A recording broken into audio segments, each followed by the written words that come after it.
In the early 70s, in sunny California, terror struck through the heart of all Santa Cruz's campuses. All female students lived in fear of a serial killer who simultaneously evaded and befriended the police. I've been dying to do this video. Oh, shit. Bad choice of words. Serial killers are like children. We shouldn't have our favourites, but we all do. Welcome to Mr. and Mrs. Bad News. I'm your host, Jamie Johnson. And I'm your bumbling sidekick, Chaos the Clown. Back once again with the Renegade Master, with the ill behaviour. Join us as we report on dark, mysterious, or simply bad stories. If you can help us out, like, subscribe, hit the old ding-a-ding-a-ling bell, because even I can't find me on videos. Today's story is about Edmund Kemper III. Commonly known as the co-ed killer. But this is only half the story. Before he gained his infamous title, he had already murdered, confessed, gone to prison, and left with his record expunged. In effect, leaving him free to start his life again. To understand the story fully, we need to go back to Edmund's childhood. Edmund was born December the 18th, 1948 in Burbank, California. Weighing in at a whopping 13 pounds. Edmund Kemper II was loved and idolised by his son. Whereas Clarnell Kemper was an abrasive tyrant who drank far too much for her own good and bullied her way through life. To put this into perspective, Edmund Kemper II was a decorated war veteran who went on several suicide missions and also frequently tested bombs. He was quoted saying that going on a suicide mission was a breeze compared to living with Clarnell. As you can imagine, old Kemper II saddled up, got on his horse and got the hell out of Dodge. Just because it's relevant to the story, it's worth noting that Edmund wasn't an only child. He also had two sisters, who Clarnell favoured heavily. Clarnell constantly put down and belittled young Ed. It was because he reminded her of his father. As you can imagine, Ed started to feel a little devalued at home, so he started to up his game in risk-taking. He would go out in the street and just lie down in front of cars and pretend to be hurt. Some poor sod would pull up and think, "What's going on? There's a kid down there hurt." And old Ed would jump up, "Ha ha, suckers!" and he would run off. Crazy guy. Clarnell would encourage both of Edmund's sisters to join in the torment and abuse. One sister tried to push Ed in front of a train, whilst the other sister tried to drown him in the family pool. A moment in Ed's life that turns out to be quite significant. At 9 years old, one of his sisters breaks his favourite cap gun. In retaliation, he goes rushing to her room, searching for something to break, something that won't be easily fixed. He picks up her favourite Barbie. Rips off Barbara's head. He thinks to himself, she can probably put this back together. So instead, he takes the Barbara's body and saws the hands off. A year later, Ed makes his first killing. He buries the family cat in the back garden alive. Once it has died, he digs it back up and decapitates it. In Ed's defence, he might have misheard his ma. He might have thought she said, "Get the cat's berries." Instead, he buried the cat alive. I don't know what she could have said that got misheard. Dig the cat up, rip his head off, shove it on a stick. I think you're on your own with this one, Edmund. A few years later, when Edmund was 13, the family had another pet cat, and Edmund ended up killing this one too, apparently because the cat favoured his sisters.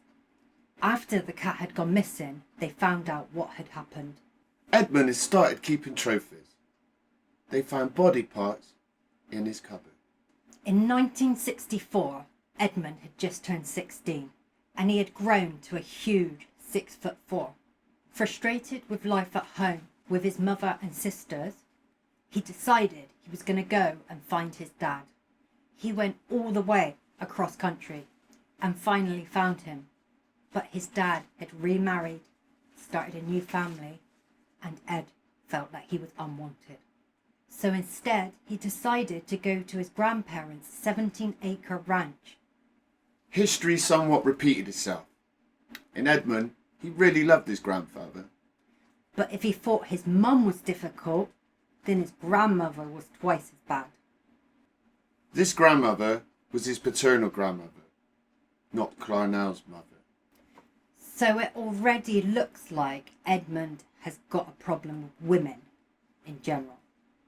Ed spent a lot of time with his grandfather, helping him do a lot of the chores around the ranch.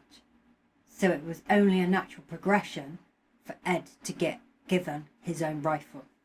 Unbeknown to Grandad, Edmund has begun killing things, just for the fun of it. Now Edmund constantly rowed with his grandmother. But one day the row was specifically over Edmund killing animals he shouldn't be killing.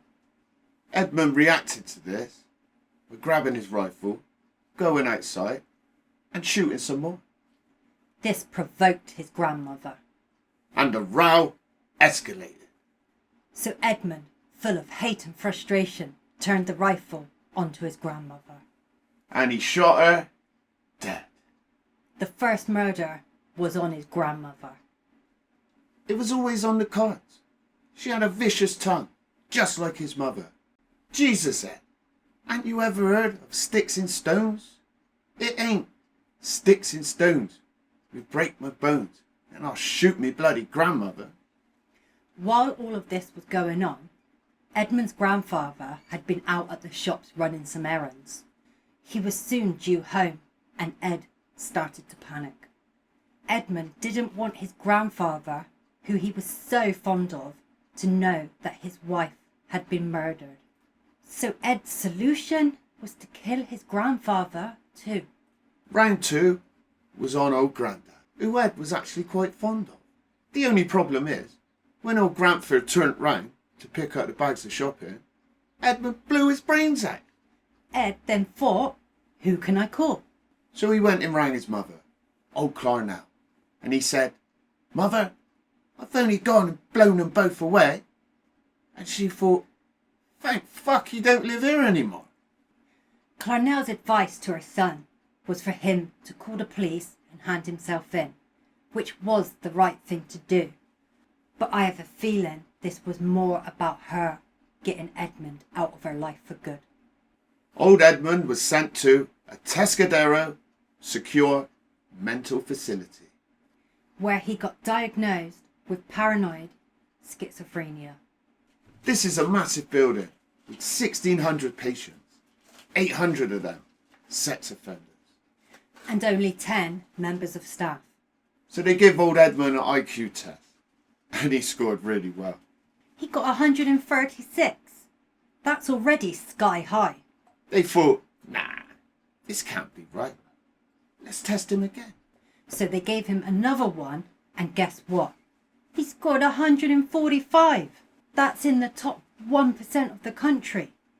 This guy is a straight up genius. He's smarter than the people that's testing him. Ed was so likeable, so well behaved, so trusted, the staff thought, we can use this guy. So they started using him to do odd duties and tasks to free up some of their time.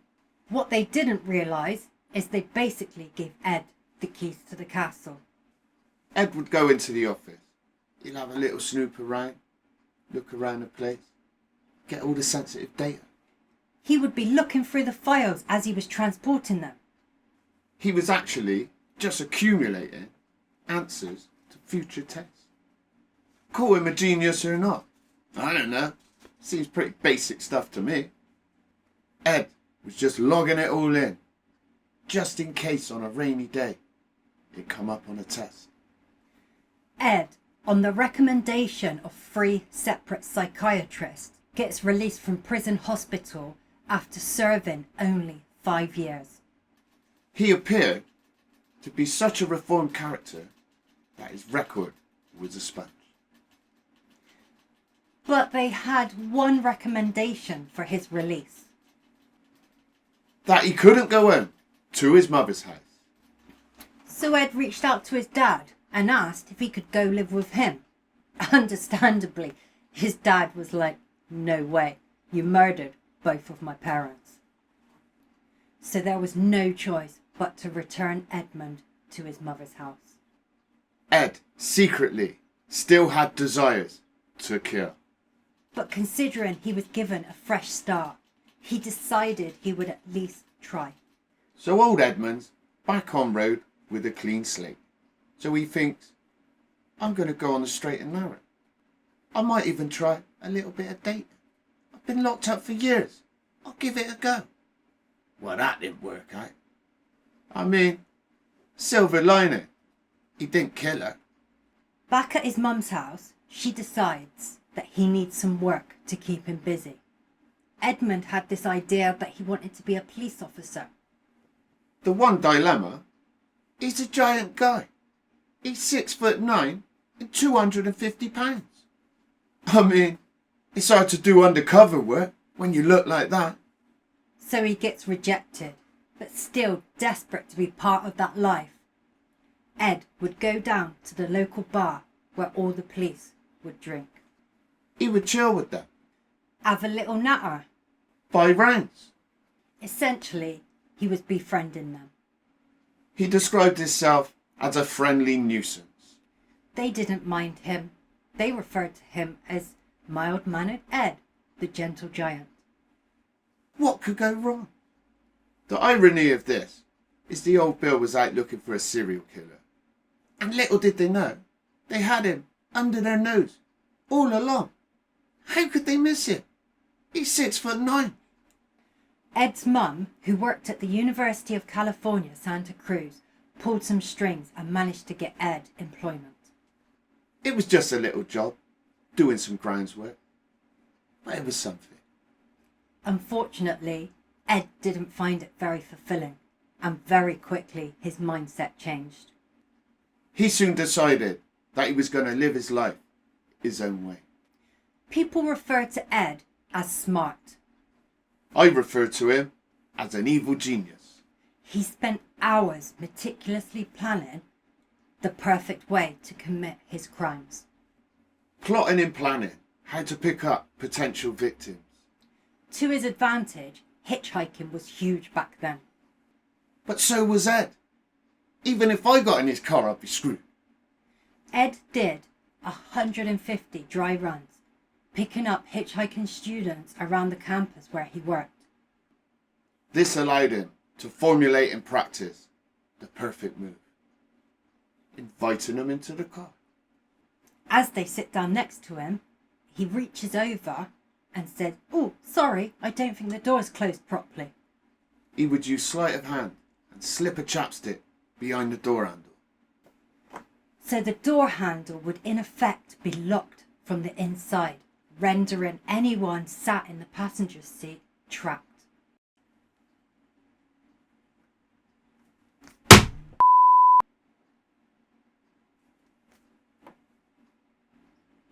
On the 7th of May, 1972, it all gets too much for Edmund, and herein commences his infamous killing spree. What makes Edmund so special is most aspiring serial killers start off with one victim. Not old Edmund, he starts off with two. The first two victims were called Mary Pesch and Anita Lucheska. Both 18-year-old students willingly accept a lift as Edmund pulls up. Once in the car, the girls are horrified to see Edmund pull out a gun on them. He makes a short journey to a secluded area where he focuses his attention on getting Anita in the boot. Mary sees an opportunity to flee, but her little legs are no match for giant Ed.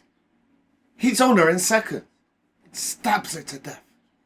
Poor Anita has to suffer hearing this whilst helplessly confined in Edmund's boot.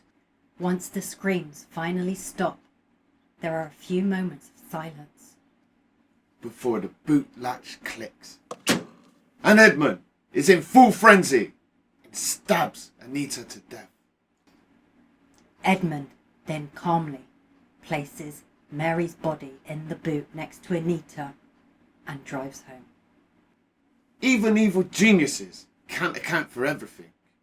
On the way home, Edmund gets pulled over by the police for having a broken tail light. Little did they know, behind the broken tail light was a couple of broken girls.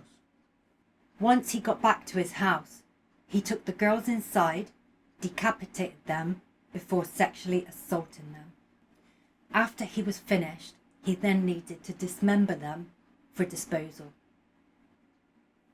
In one of Ed's many public interviews, he mentioned during his first kill there was many points he could have been caught.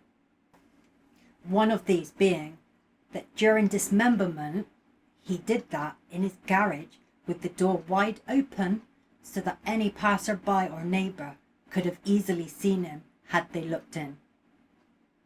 By now you have a couple of girls from campus going missing. Their body parts turning up, all scattered all over the place. The police are trying to keep the investigation under wraps. But the media have caught wind of it, and they want their headline.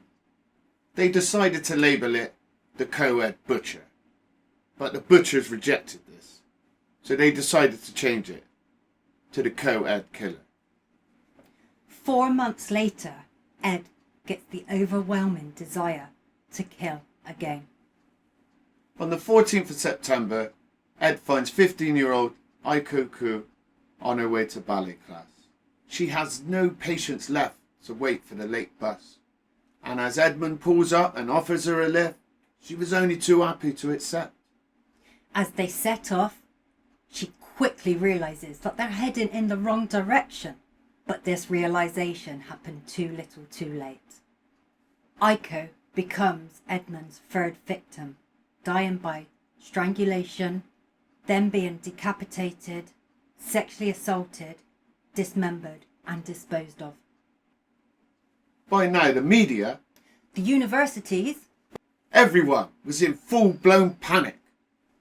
so the dean, doing his bit, issued a statement.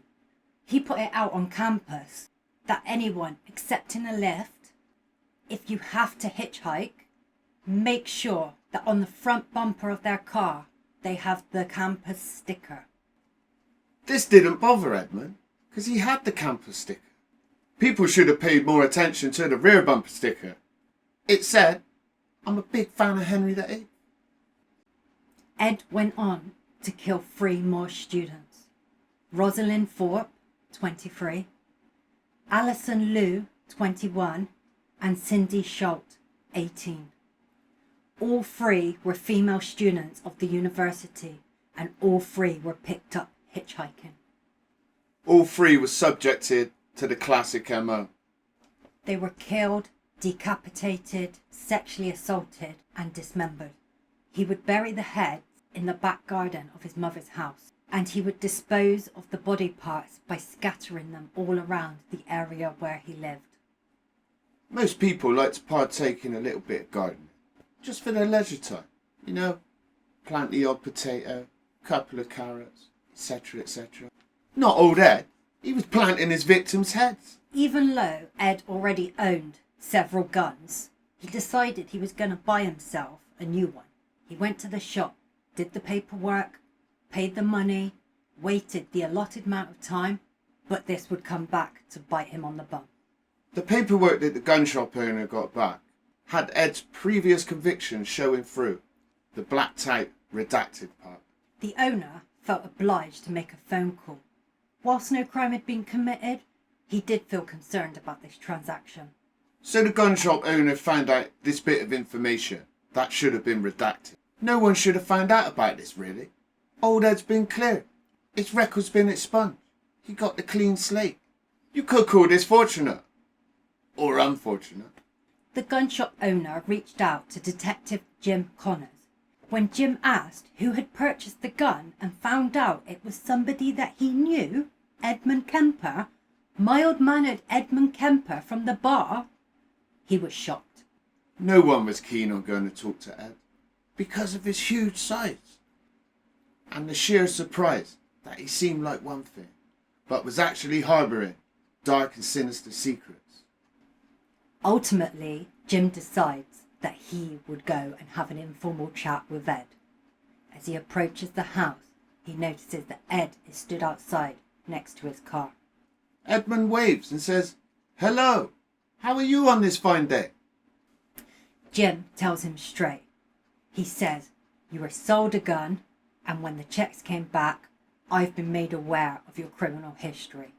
Knowing what I know, I'm really sorry, but I'm going to have to confiscate that weapon off of you." From Jim's perspective, there was only one gun in question.